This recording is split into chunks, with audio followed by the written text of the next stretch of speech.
What's up, everybody? Welcome to the video. We're here breaking down the NASCAR All-Star race in north of Wilkesboro Speedway for Sunday, May 19th around 8 p.m. Eastern. But not just the race, we have an action-packed weekend with practices, heat races, qualifying, pit stop competitions, and the truck race as well. So it should be a fun time. And unlike other sports for the All-Star events, we have $1 million on the line this weekend, so the drivers will be trying. But anyway, this is your first time here. What's up? My name is Pennell. I break down NASCAR DFS each and every single week on this channel. Videos on Saturdays, live streams on Sunday.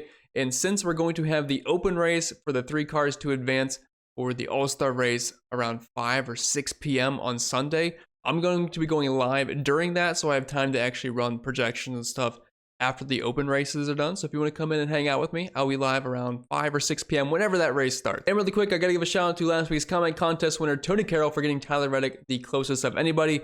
If you want to win this weekend or enter, all you gotta do is comment down below who you think is going to score the most fantasy points and how many, and the winner will get a cash prize. And if you do enjoy today's video, make sure you like down below, subscribe to the channel if you're brand new, and let's dive right into it. All right, so let's talk some strategy here for North Wilkesboro, and unfortunately, we don't really have much data for this race because yes, last year we saw Kyle Larson. He took tires in the back and passed everybody and absolutely dominated the race. Well, they repaved it, so it's not a cheese grater on the Goodyears anymore. So it's a completely new track. Although, bright side is we had a ton of practice laps put down on Friday evening. Some guys took over 100 laps, whether it was on the first tire or the second tire, the softer one. So lots of good practice information. But just going over the format, because it's always a little bit confusing for All-Star Weekend, I feel like they kind of dumbed it down. Because I remember the one year there was inversions, and it was just a little bit weird. So I'm glad they don't do that anymore. But anyway, here is the format for those interested, just so you're up to date on what's happening this weekend. And a lot of this information is coming right from the NASCAR website. But we're going to have 2 60-lap heat races on Saturday, which is going to determine the All-Star lineup. And then we have the open race for the guys that are not locked in. 2 drivers will advance from the open, whoever wins the first stage, and then whoever wins the second stage. Ty gives a very likely candidate to win that opening stage, starting on the pole. Then Alex Bowman is on the front row with him, as well as that, I believe, qualifying session ended up getting rained out. And then the third driver will have the fan vote option, which off the top of my head, I don't remember who is eligible for that. But we have a 200-lap main event, which we're going to have breaks at the halfway point at lap 100, and then we're going to have another one at lap 150. We also have 9 sets of tires for the entire weekend, and we're going to have different tire options. We have the primes, the regular, and then we also have a softer tire as well. The teams cannot mismatch that. You have to use the same exact tire set on the car at the same time, so you can't mix a hard and a soft.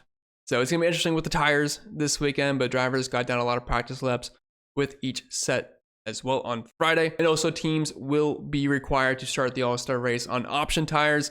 Then teams will also make a pit stop for 4 tires at the midpoint break of the qualifying heats, the open, and the All-Star race. So a little bit of nuances this weekend. So hopefully that makes it a little bit interesting. As far as roster construction is concerned, I'm recording this part before the heat races, so I don't know exactly what the lineup's going to look like. But since we have 200 laps, you just can't completely ignore dominators, because if there's a ton of good place differential plays, sure, but some guy is probably going to rack up a lot of diner points, because we know at these short flat tracks and these cars, pretty hard to pass. So if you're starting up front, good chance you can get some either laps led or fast laps throughout the race.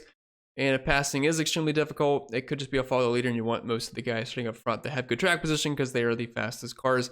Because the heat races will give us a good idea on how the race should play out. Although there's not $1 million on the line in the heat races, so it's not going to be the exact style of racing, because when we get towards the end of the actual race, I'm sure these guys are going to be bumping and banging, and maybe even the entire time. And finally, moving on to the driver by driver breakdown, I did to mention one thing first. That is, of course, if you want to join the best NASCAR DFS community out there, link down below in the description or the pinned comment to join the Patreon.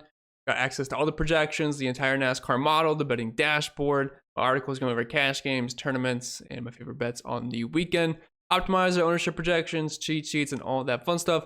And the Discord community, which you can hop in. And I do cover trucks and Xfinity now, just with projections, and I do baseball every single day. So that's something that you would be interested in. You know where to find it. The link can be found down below. And as you all know, I'm a partner of Stochastic, and they did launch their NASCAR Sim Store. So you want to check it out using their contest generator and their pre-contest simulator. You can upload my own, your own, or the site's projections. You can see which drivers have the best return on investment, or which lineups stack up the best in tournaments. So if you want to try it out and give yourself an advantage on Sundays, just click the link down below and tell them I sent you. All right, so I have lame news to report. Once again, the weather likes to ruin a nice NASCAR weekend. The truck race did not finish. I believe we were in stage 1, maybe early stage 2. And we did not get the heat races in tonight, which I was looking forward to because I thought we'd get some good data from that. But unfortunately, we don't have it. We do have a nice practice session, and we did get our qualifying in during the pit stop competition that Christopher Bell did win, but not have the overall best time. So this is what we have to work with here. And as I said, we did have a really nice practice session on Friday. I got a ton of good lap data here, so we at least know who's going to have some speed overall. But again, brand new track, so I'm not sure how much you want to put into the practice because everyone's just learning it. But I mean, if you were fast and showed speed, it's definitely better than not showing speed because you're gonna have a jump on the field. So we're gonna kind of go through it here. It's gonna be a quicker video because again, this is more of a race for fun. You should not be playing your normal amount for this race. I'm not betting any winners or anything. This is mainly just a fun race that hopefully just gets us through the week, and we head into, I believe, the Coke 600 next weekend, which will be a blast. So let's start up top.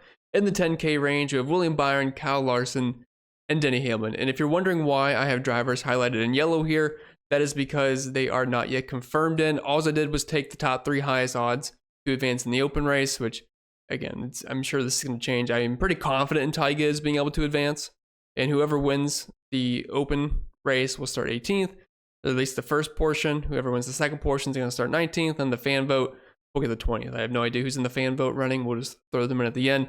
On FanDuel, you can't play these guys. They're not going to add them into the player pool, so you could probably build right now if you wanted to, but on DraftKings, you're going to have to wait until after, because if Ty Gibbs makes it, I think he's a pretty good play starting in 18th. But anyway, back up to these 10K drivers. So they all look the same on paper based off the starting positions. You have Hamlin 11th, Larson in 12th, and Byron 13th. Keep in mind, Larson's doing some Indy 500 qualifying, so he did not get to go into the car this weekend. That was all Kevin Harvick. So he will be starting from the rear of the field. So starting in 12th, being scored from, I guess, 20th at the start of the race. He's going to start you off in a hole. He's going to have some work to do. And this is not going to be like last year where he's going to be the only guy with tires and just rips through the field. I'm not saying he can't do well. I'm just saying he's going to start with the disadvantage. So I would say he's probably my least favorite of these 10K drivers. If I had to rank them, I would go Denny Hamlin, William Byron, and Kyle Larson. And it looks like Denny Hamlin might have the car to beat. Unfortunately, he's not going to have that track position, which is going to be ever so important, I assume, in this race. But looking across the board here in the long run, which is what you want to see, second in the 10, 15, 20, and then first in the 25 and 30 lap runs. And looking at the data this weekend, again, it's a new track with the repave, so we're kind of just grasping at straws for data. But these are the 2024 short flat track numbers, which would include Richmond, Phoenix, and Martinsville. So only a 3-race sample size, so it's not anything incredible. As you've seen, Denny Hamlin has been the best overall driver. Then we have a 19-race sample size in the next gen at short flat tracks. So all these guys that are expensive, they're expensive for a reason because they're pretty good at these track types. But for me, Denny Hamlin of the 10K guys would be the one I get to the most, then William Byron and Kyle Larson. Looking at the 9K range, we're going to kick it off with Ryan Blaney, who looks like one of the best plays on the slate, especially over on FanDuel at only $9,000. He's going to be starting 17th because they just didn't do too well the pit stop competition. But as I said, with Denny Hamlin, it looks like he might have the car to beat. Well, Ryan Blaney was right there with him. These look like the top 2 cars in practice. He was first or second in the 1 through 25 lap runs in practice. And if we're looking at the short flat numbers this year, it's only a 3-race sample size, but still 2 top 5s. Hasn't really been a dominator, but he has been getting fast laps. And a 19-race sample size in the next gen era. He's been arguably the best driver at the short flats. So no reason not to like Ryan Blaney. He is starting last on FanDuel and 4th to last on DraftKings. So no reason not to like him. Christopher Bell, he is starting in 3rd. Looking at his practice speeds, I believe he was solid overall. Didn't get as fast in the longer runs, but he's an elite short track driver, so I imagine he'll be in contention. But for where he's starting compared to everybody else around him, I have a really hard time getting to Bell outside of 20 max or 150 max. Because if you're playing in those contests, you're probably going to have exposure to every single driver just because it's half the field. But if I'm playing single entry 3 max, I can't see myself clicking on Bell just because it's a lot of downside starting in 3rd. He's going to have to dominate and potentially win, which is possible, but I don't think it's the most likely scenario.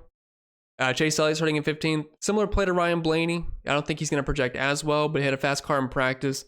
3rd, 4th, 3rd, 5th in the 1 through 15 lap runs in practice. Also 2 top 5s in 3 races at the short flats this year. He offers you PD, and if this turns into chaos at some point, they're going to bunch the field back up twice out of lap 100 and lap 150. So I don't see a reason to not like any of these good PD plays here.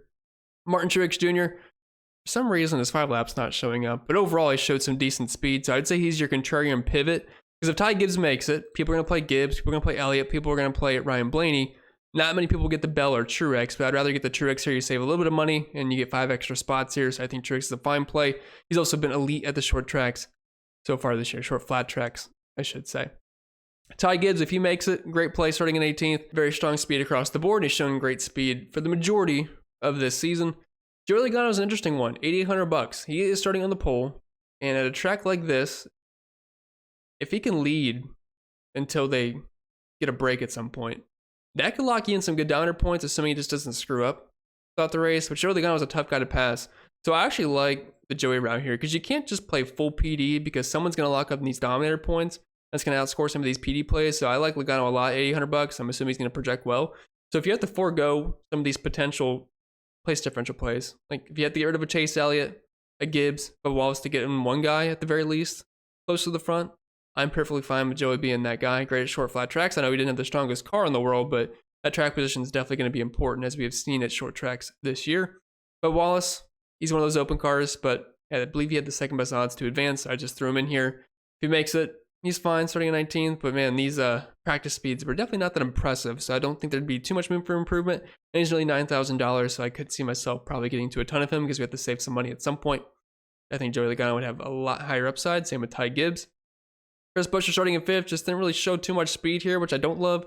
Now, the short flat tracks this year, he's been pretty good. Average finish of 8.7. The running position has been worse, though, so he's been kind of getting lucky, considering his running position's at 14.5. Probably not someone I get to a lot of. Keselowski kind of in the same boat, just not showing a ton of speed. They had a lot of speed last week at Darlington, so they've definitely been in good recent form, but the starting positions are going to be a little bit harder to get to. Kyle Busch starting in 14th. Yes, he offers some PD, but man, RCR is terrible at these short flat tracks and look like he practiced close to or worse than where he's going to run. You have to keep in mind we're not going to have a 40-car field here, so I mean, Bubba Wallace can't run 29th. At the very worst, they could run 20th. So that's something to keep in mind, but this RCR team just hasn't really shown much juice at these track types. Tyler Reddick at $7,700. He's starting in 6th. Fanville probably get a little bit tougher to get to at $9,500. DK, he is cheap. So while he didn't exactly show the best speed in the world, 8th, 11th, 10th, 6th, and 2nd in the 30 lap, which was pretty good. So I think he'd be more of a tournament play because we're going to have to get some cheaper plays at some point. And Tyler Reddick does offer you that top 5 potential. Josh Berry, if Josh Berry makes it in, I love him. Starting in 20th, he showed good long run speed. He's great at short tracks. And we know Stewart-Haas Racing tends to show up for these track types. Although so far this year, they've been kind of showing up as of late. So Berry does end up making it in. Say 18th, 19th. I don't know if we'll get the fan vote. I don't know. Again, I don't know who's eligible for the fan vote, but I would like Barry here with place differential. Ross Chastain starting at 7th. Not seeing a ton of upside there. Same for Daniel Suarez. No thank you. Michael McDowell at 9th. We might have to just get to some of these cheap plays. I would say the one I most likely get to is probably McDowell or Allmendinger. I really don't think Stenhouse will show a ton of speed here. Was 9th in the 5 lap, 9th in the 10, so that's decent. But you're really just mixing and matching these guys down low because I'm not going to have a strong stance on any of them. I don't think really anybody could. But I do want to keep in mind for us, we only have 20 drivers here, so it's not like these guys can fall that far back. So if we played Stenhouse at $5,500, let's just say we're not expecting much, but he finishes dead last. He finishes 20th. Well, if we go to the heat map here, a 20th place finish for Ricky Stenhouse, it's around 20 points, which is not awful. AJ Allmendinger, if he finished last, that's 13 points, which I don't think he'll finish dead last. I mean, he might. But it's not like we can get into the negatives, really. So we at least have a built-in floor at the very least if you want to jam in a couple of these studs. So pretty weird slate. I don't really think anyone knows exactly how we should build for this. But I do think at least getting one potential lap leader would be a strong way to go. And then if you want to mix that in with place differential, that's fine. With that being said, that's all I got for this week's video. So I hope you enjoyed. And if you did, or even if you didn't, make sure you like down below. Subscribe to the channel if you haven't yet done so. I'll see you guys on the live stream tomorrow. I looked it up, 5:30 start for the open race. So we'll go live around 5:30. Hopefully I will see you all there. But I wish you all the best because we're going to need some luck this weekend. And I'll see you all next time.